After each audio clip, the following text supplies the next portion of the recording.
Bonjour et bienvenue à cette nouvelle édition de la Revue de la Presse.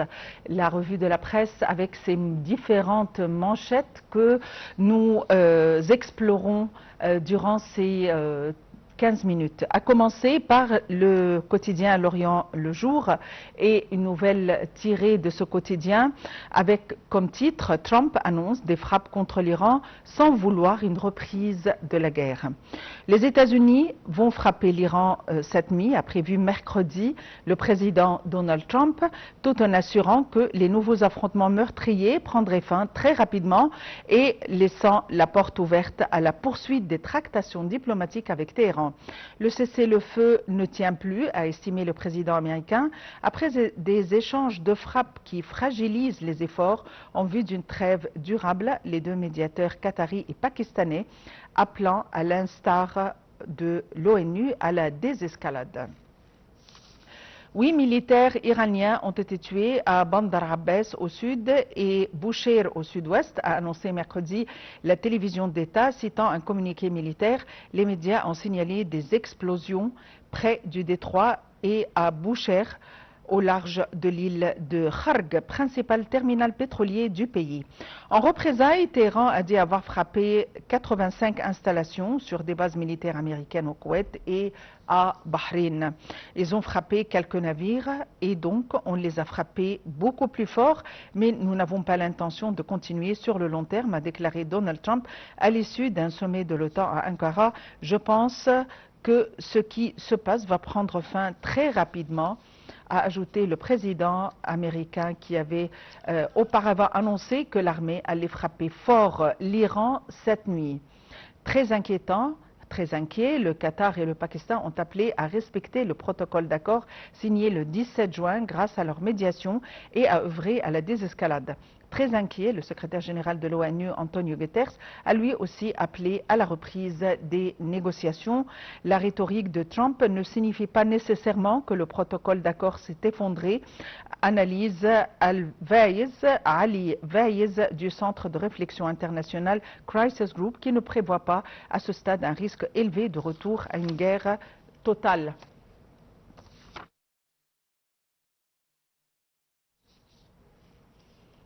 Il s'agit toujours de notre tournée sur les pages de la presse et il s'agit du quotidien La Tribune et un titre « Détroit d'Ormuz, comment l'Iran a bâti son piège entre frais de service et droits contestés ».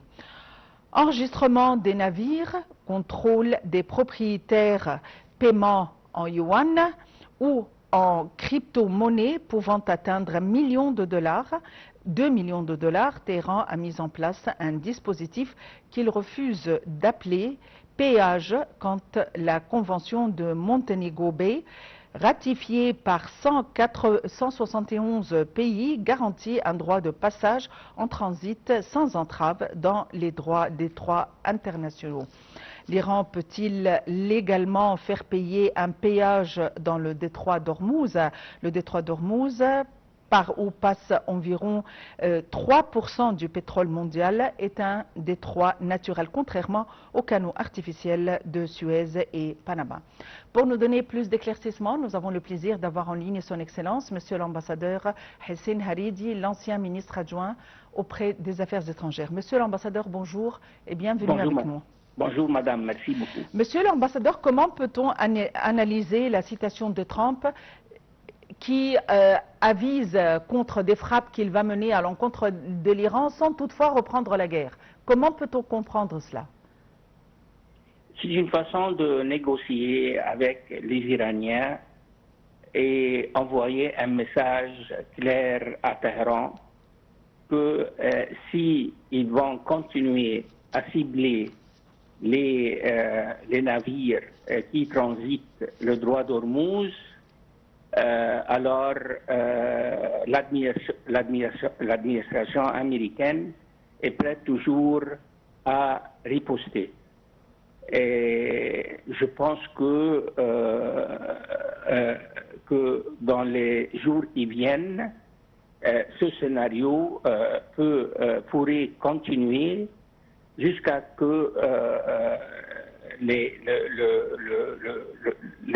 gardiens de la révolution qui mènent ces frappes contre les navires dans le droit de Hormuz cessent à cibler ces navires. Les Iraniens veulent contrôler le détroit d'Hormuz pour toujours et certainement l'accord intérimaire signé entre l'Iran et les États-Unis le 17 juin dernier stipule que la navigation dans le détroit d'Hormuz ne serait pas menacée et va continuer selon le droit international. Alors, si dans le cas où les Iraniens vont de nouveau respecter cette règle, je pense que ces frappes américaines vont cesser. Vous avez évoqué la loi internationale. À votre avis, la manière dont l'Iran utilise le détroit d'Ormuz pour se défendre, en le fermant partiellement, en voulant imposer un péage ou des taxes face aux services, à votre avis, à partir de la perspective droit international, est-ce que c'est légitime? Non, selon la Convention des Nations Unies sur le droit de la mer, les détroits naturels sont des voies maritimes ouvertes à toutes les nations.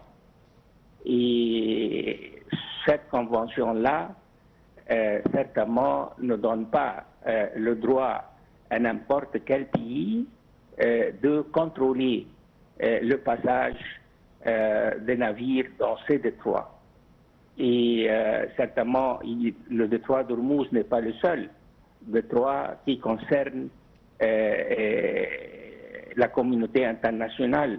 Nous avons d'autres détroits importants du point de vue stratégique et commercial, comme le détroit de Malacca,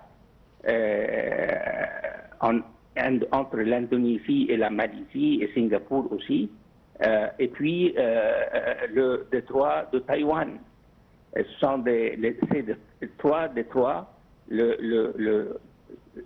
ceux d'Ormuz, de Malacca et de Taïwan, représentent certainement une grande importance stratégique pour la sécurité, la paix et la prospérité internationale et la stabilité des échanges commerciaux entre les nations. Alors, les États-Unis, de point de vue historique, pas seulement l'administration de M. Trump, de point de vue historique, les États-Unis ont toujours défendu le droit de toutes les nations de naviguer ces détroits internationaux. Monsieur l'ambassadeur, pensez-vous que les menaces américaines pourraient compromettre la stabilité et compromettre les accords pacifiques et les négociations pacifiques entre les deux pays et peuvent mener à une escalade de la situation? C'est un scénario parmi plusieurs scénarios. Le scénario, comme vous le savez, madame, les deux parties, l'Iran et les États-Unis, sont convenus, dans le cadre de cet accord intérimaire du 17 juin 2026, à négocier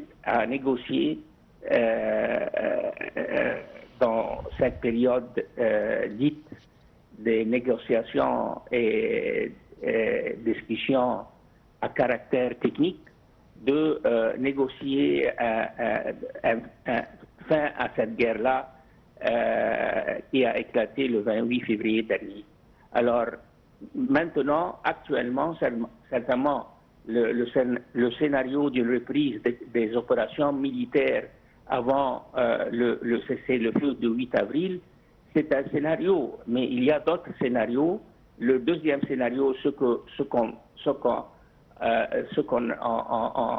a vu ces derniers jours, c'est-à-dire les Iraniens, les gardiens de la révolution iranienne ciblent des navires qui transitent le détroit dans la route sud du détroit, c'est-à-dire la route qui côtoie les côtes d'Oman, et puis une riposte de la part des Américains. Mais le troisième scénario, peut-être c'est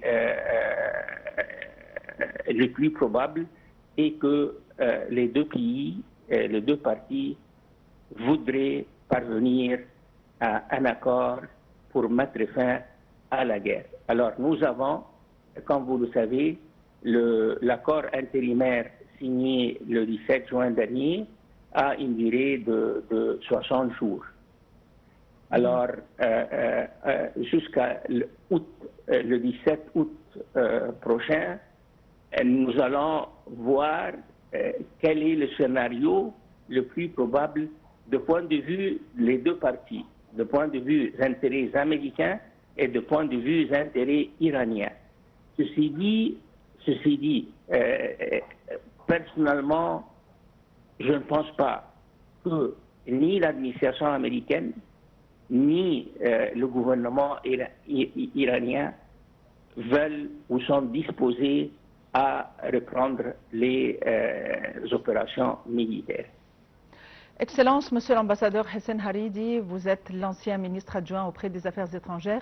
Merci d'avoir été avec nous aujourd'hui. Reprenons notre tournée sur les pages de la presse avec le quotidien Le Monde et nous tirons le titre suivant. Donald Trump annonce que les États-Unis vont autoriser l'Ukraine à fabriquer des missiles Patriot. Donald Trump a annoncé mercredi 8 juillet qu'il allait autoriser l'Ukraine à fabriquer des missiles Patriot indispensables pour intercepter les missiles balistiques russes lors de sa rencontre avec Volodymyr Zelensky en Turquie. Nous allons vous donner une licence pour fabriquer des Patriot, a déclaré le président des États-Unis à l'issue du sommet de l'Organisation du traité de l'Atlantique, l'OTAN, qui s'est déroulé à Ankara. De cette façon, vous ne pourrez pas vous plaindre qu'on ne vous en fournit pas assez, a-t-il lancé à son homologue ukrainien, ainsi à ses côtés sur un ton nettement plus conciliant que lors de leurs précédents entretiens. L'Ukraine réclame à ses alliés davantage de missiles Patriot de fabrication américaine, dont dépend pour une bonne part l'efficacité de sa défense anti-aérienne contre les attaques russes à l'aide de missiles balistiques intenses ces dernières semaines, qui avaient particulièrement visé par les tirs de missiles Iskander ces dernières semaines. 2 salves de grande ampleur ont fait plus de 50 morts au total depuis le début du mois.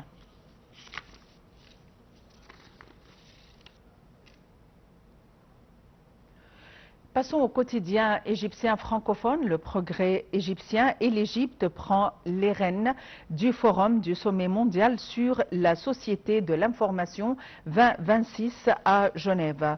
En reconnaissance à son rôle stratégique au sein de l'Union internationale des télécommunications, UIT, la République arabe d'Égypte a officiellement pris la présidence du forum du sommet mondial sur la société de l'information pour l'année 2026. La passation de pouvoir avec la République d'Afrique du Sud s'est déroulée lors de la session d'ouverture de cet événement d'envergure internationale qui se tient à Genève en Suisse.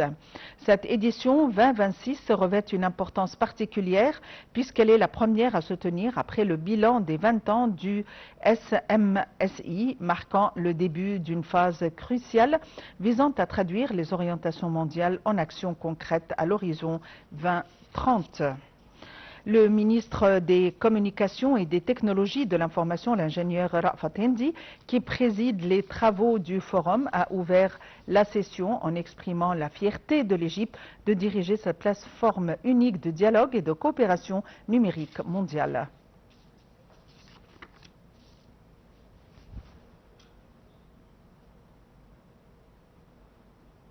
Fin de cette tournée sur les pages de la presse. Merci de l'avoir suivi et à la prochaine.